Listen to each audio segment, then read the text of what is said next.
can damage a reputation.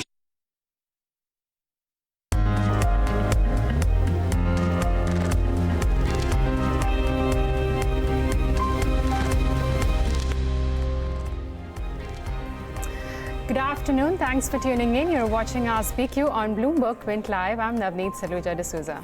And I'm Alex Matthew. We're still trying to catch our breath. What a Friday press conference it has been by the Finance Minister. Big announcements, and hopefully you've watched some of that on Bloomberg Quint. If you haven't, I'm sure you'll find all of that on the website bloombergquint.com. So if you want some context before you ask us your questions, you can send those questions to us on any one of our social media platforms, by the way, Facebook, Twitter, YouTube, WhatsApp. You can also mail us on askbq@bloombergquint.com or call us indeed at 022-454-04141. All right, and if you haven't gone through those announcements, just look at the screen right now. I think that's going to speak volumes, how there were so many shorts in the system, and this is a clear case of short covering that we are seeing. How much more buying can emerge from current levels remains to be seen. But as of now, we could be off the highs of 11,270, but trust me, the amount of gains that you're seeing on screen, it's a big relief for at least the long-term investors into Indian equities. Nifty is up about close to 5% in trade, and Sensex also registering gains of nearly 5%. It's just not about the benchmark indices. Look at the broader markets, buying too emerging even in mid-cap, small-cap stocks, which is a very positive sign. Mid-cap index is up about 4.3%, small-cap seen gains of 3%. And look at the market breadth, which gives you a better picture of the entire listed universe, telling you how much buying is taking place into Indian equities today. So the ratio is almost 5:1 that we're seeing on screen. Even if you look at the sectoral indices, all of them are registering gains, and the gains are between 3 to 7%. So Nifty Bank is up 7%, Nifty Private Bank. So with slashing of corporate rates, now private banks typically pay corporate tax of between 30 to 34%. So they stand to gain the most, and hence the reason why you are seeing 7% gain for Nifty Private Banking Index. And of course, the private banks like HDFC Bank have a majority of weightage on Nifty and also on Bank Nifty. Other beaten down sectors like auto and metals have seen recovery. So autos is up about close to 8%, and the Nifty Metals Index has also seen gains of about 5%. So I just want to take you through a couple of sectors which are doing well. One, of course, I highlighted the Nifty Private Banking Index. So look at stocks like RBL Bank, IndusInd Bank, HDFC Bank, and also something like Federal Bank. They are registering gains of between 8 to 13%. Reason being, private banks are paying more corporate tax. So for them, their profitability will be accelerated by paying less tax. Now, the other pack is cement stocks. So Ultratech, Ambuja, Shree Cement, you name it, and all of these stocks are registering good gains. These are the auto stocks, by the way. Ashok Leyland, Aisha, and Ultratech, Ambuja, Shree Cement from the cement pack are seeing good gains. So you know what, cement and auto, I just want to highlight, they pay 28% GST. So it was a bit of trade-off. Either you reduce GST or the kind of stimulus, the touted stimulus now by foregoing 1.45 lakh crore by way of reducing corporate tax. Now, this is positive, agnostic of any sector. It's a big gain for corporate India. And of course, sectors like auto and cement, which so far were, asking for lower GST rate cuts, so they too will benefit even if rates do not come down for them. We in fact had Maruti Suzuki coming and telling us what the initial thoughts were, and really it perhaps gives companies two options. One would be to reduce prices because of the kind of reduced taxes that they would have to have. So that would essentially protect their profitability, allow them to play the volume game. And that's a big incentive. So you know what, a cut in GST would have effectively done the same thing. Let's get it clear. Corporate tax is a tax you pay on the profits. Yes. So this will lead to EPS upgrade. But what do companies do with this sort of money? They pay bonus or they reinvest. It'll also to spur volume growth. Of course, they can look to cut down prices so that the buyers come back into the market and buy more and goods. And that's absolutely key because of the kind of inventory that you have in the automotive space. And I think that's being viewed positively. And it's coming ahead of the festive season. Absolutely, it's a good time. But let's get our two experts in for the day. We've got Sharmila Joshi, who is an independent investment advisor, and we've got Nilesh Jain of Anand, Rathi, both here to answer all of your questions. I think initial thoughts are something that we should get from both of them. Nilesh, on the technicals, today is a day that it could be very easily called a black swan event, the kind of moves that we've seen on the benchmarks and across the board. How would you play it on the technicals, not just today, of course, over the next few sessions? Good afternoon, Alex. Good afternoon, Anand. Well, absolutely right. We have seen overall the correction from past 6 trading sessions, almost 5 to 6 sessions. Now, in only one day, those correction has been covered. Now, if you look at the overall structure, the only hurdle that was there from past 1 month or more than that, that was 200-day moving average, which Nifty was unable to take out. In today's trading session, again, the 200-day moving average, which is placed around 11,230 odd, which is holding the crucial resistance level on a higher side. I think it's a matter of time that Nifty will take out those level on a higher side. This rally is likely to sustain because given the fact that the short covering move that we are witnessing in private sector bank auto space, I think this is going to turn out into a long build up of a position soon going forward. So overall, we are expecting on a higher side 11,400, 11,500 sort of a target. At the same time, the immediate hurdle, the immediate major support, which has now shifted from 10,700 to 11,000. So the range now is coming around 11,000 to 11,400. The bias is looking quite positive. Again, if you look at the Bank Nifty, it has provided breakout from its descending triangle pattern, which is again a reversal pattern. On a high side, one can look for the target of 29,250, 29,500 in banking space. Okay, so very interesting there. We're seeing a shift. Just in fact, Navneet, yesterday and day before, we were talking about a shift on the downside. We were talking about the possibility of Nifty even breaking 10,700. It came close. It closed above 10,700, and today we see a major breakout. I believe that we can also get a view, Nilesh, very quickly on some of the individual stocks that you're picking up in today's session. You've seen a reversal of trends in some of them. Would you like to suggest? Or actually, we've got Sharmila back, and I wanted to ask Sharmila. Sharmila, on the couple of announcements today that are very significant in terms of corporate tax, but really the clincher is you have to be making profits to avail of those benefits. So, would you say that the big names in the market should be bought at this point? And do you think that there's potential upside, significant potential upside from this point? Yes, as you're saying, absolutely. While this is a very great move and a very, I think really you can sense the kind of relief that we are seeing in the market.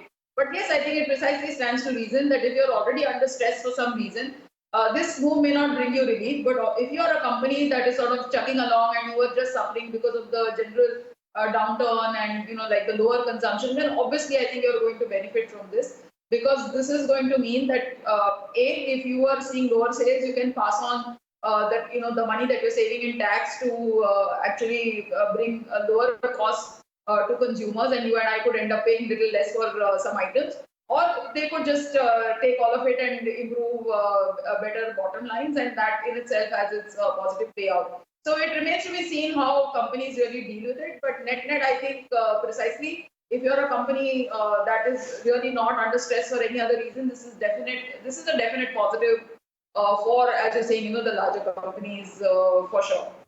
Okay, it's a big chair for corporate India today. As we mentioned, agnostic of any sector, how we were, asking for stimulus for the auto or cement, or for that matter, even normal stimulus, which the street was demanding. But the bigger question here is what to buy now when everything's moving higher. So let's get going and take our viewer queries. Alan Diwahar writes to us. Now, he's given some criteria. He's shortlisted few companies on basis of this criteria. And Sharmila, I'm going to come to you for this query. On basis of high corporate governance, non-cyclical sector and companies with market cap of less than 10,000 crore. He shortlisted Edelweiss, Hudson Agro, Phoenix Mills and Inox. Now he's asking which one to add from the current levels in his portfolio.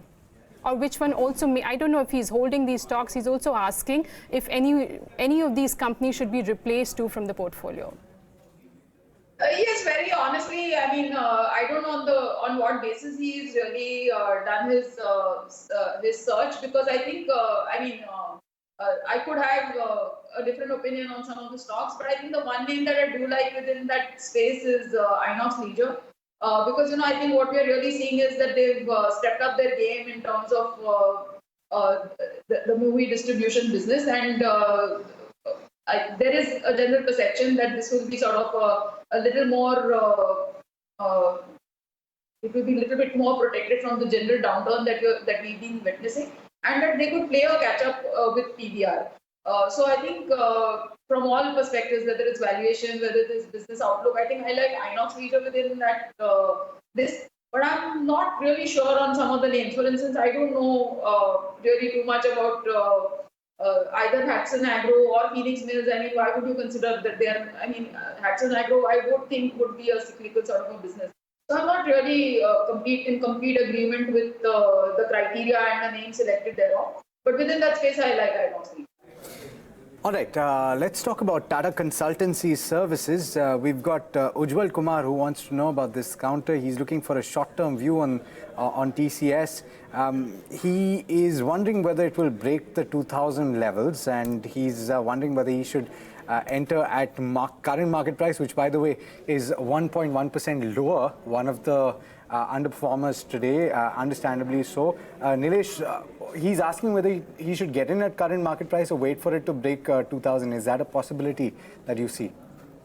Well, overall IT space, which has inverse relationship with the market behavior, given the fact that the TCS is making lower top and lower bottom from the levels of 2250, 2270, it is in the continuous downtrend. The chances are very high it will soon break the levels of 2000 as well, based on the chart. The technical indicates we may see it is retesting those levels. But at the same time, if somebody wants to go long, one should wait for some sort of a more correction. Maybe towards the levels of 2000 or 1950, that should be the ideal level to go long, because the stop loss is coming around 1900. So with the stop loss of 1900, one should wait for some sort of a more correction to get into the long position.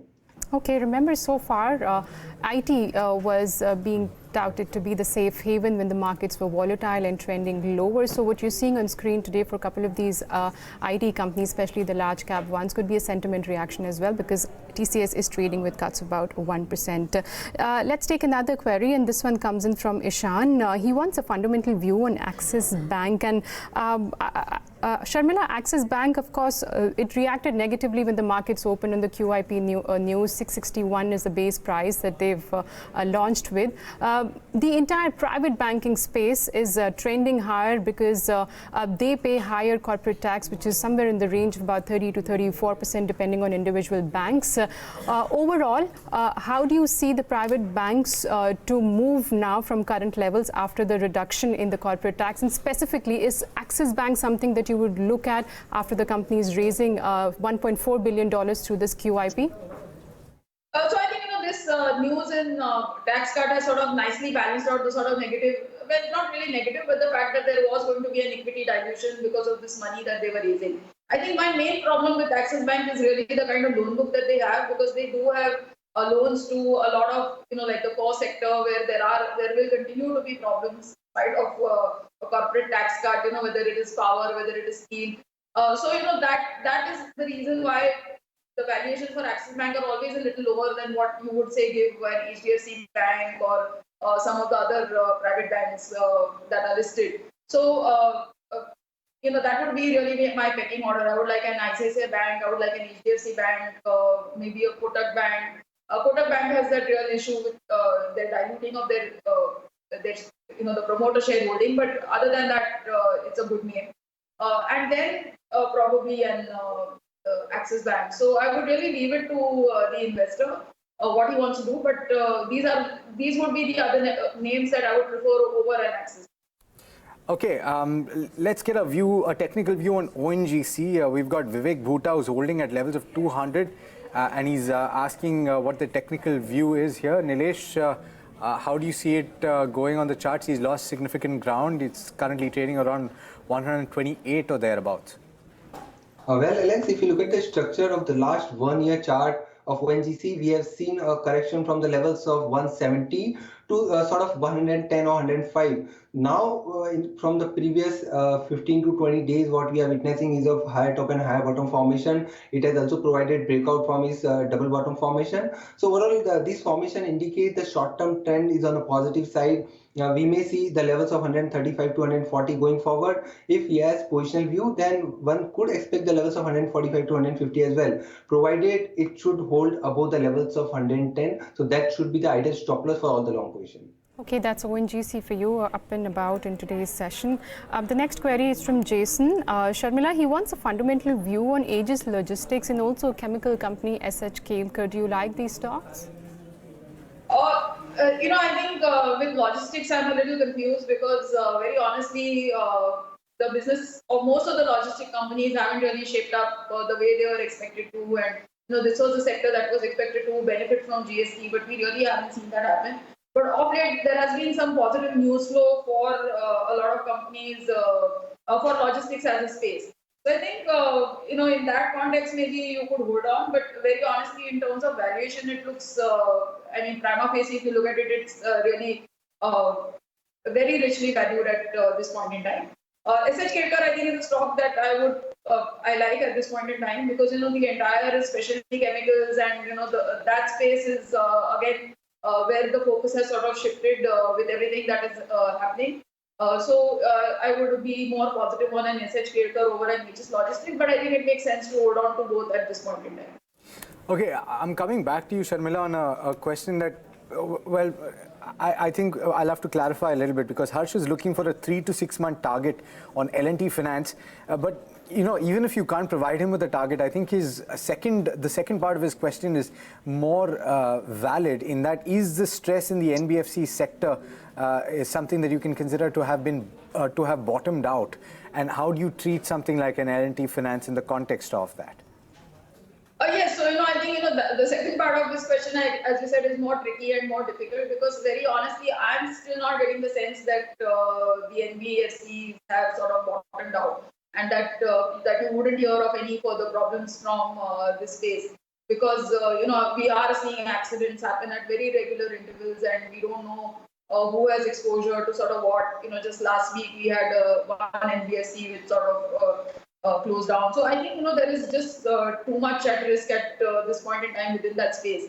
So I think I would prefer the gold loan companies over some of these other NBFC names. So I would probably avoid an L&T Finance. I would probably avoid all the housing finance companies still. And I think that if you wanted to be in the NBFC space, probably you could look at a Muthoot or a Manappuram. But very honestly, I would just say steer clear for now till really a lot of things sort of get cleared. And if you want to be invested in financial services as a space, look at life insurance play, look at private banks, but I would really avoid L&T Finance as well. Okay, those are a couple of picks from Sharmila. Harsh Chitani has a question. He's asking, is it good time to short heavyweight have you taken that query? No, we've taken Harsh's query, so I thought we could... I'll just take HDFC since he's asking, does it make sense to short a stock? It's a heavyweight and also it's risen 7 to 8%. Harsh, you have to look at technicals, and of course I'll take your query to Nilesh. By shorting a stock which is trending higher, you could make 0.5%, 1% when the stock cools off, but that's not the right strategy. You can get stuck on the wrong side of the trade as well. And of course, Nilesh can throw more light on that. Nilesh, would you advise shorting a stock like HDFC Bank, which is up about 7 to 8% today? Absolutely not, because if you look at the structure, it was consolidating. The range was very much intact, 1080 to 1140. So that was a range where HDFC Bank was oscillating from past 2 months. Now what has happened today, it has provided big breakout with a huge amount of volume. So that indicates all the short position are getting covered. Apart from that, people are looking for building of a long position as well, because it's one of the index heavyweight and looks positive from a positional perspective. So I wouldn't advise to go short. Well, we may see some sort of a correction, maybe 2 to 4% correction, that merely on the back of profit booking. But at the same time, from a positional perspective, I would say one should look for a buying opportunity, buy on every dip. On the downside, 1140 is an immediate stop loss for all the long position. On the high side, 1220 to 1250 are the ideal target that we are expecting going forward. Okay, now, and this is interesting, right? We've got a question from Ishan Gangakhedkar. He's asking about Ambuja Cements, which in today's session itself is about 10% higher. So, Nilesh, how do you look at this? So, would you wait for a couple of days before you place or take a fresh position in some of these stocks just to get some of that volatility out of the way, that big move in a day? Do you, or how do you look at it? Do you adjust your technical levels based on today's move itself? Well, Alex, you have rightly pointed out this point. In today's trading session, if you look at all the index heavyweight, mid cap, and even small cap, this all stock has surged more than 10%. Maybe some couple of stocks are up 15%, 18%. So I don't see the follow-up buying in tomorrow or maybe going forward immediately. Yes, there could be possibility of a profit booking, but profit booking may be sort of a 50% retracement of today's move. But I would say don't play for that profit booking move. Rather, look for buying opportunity. If at all this kind of stock corrected, shows some sort of a correction. Ultimately, the overall today's breakout is indicating that trend has turned positive from negative. We have seen sort of a trend reversal in Nifty as well. So I would advise going short rather than look for buying opportunity if at all you see any sort of profit booking. Okay, that's the view on a couple of your cement companies. And the next query is from Vibham Raman.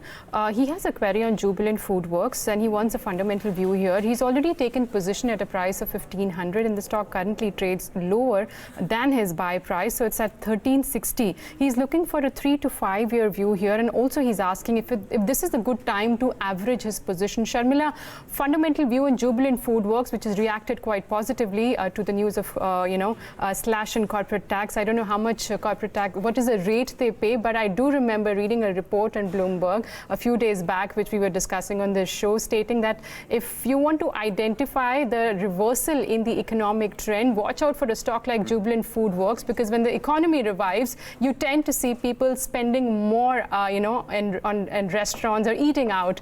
So is this a company that you look at closely? Fundamentally, if somebody's bought this stock, are you bullish in this one?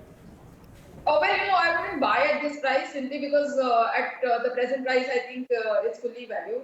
But yes, I would agree with your hypothesis that if things begin to look better, these would be the businesses that would do well.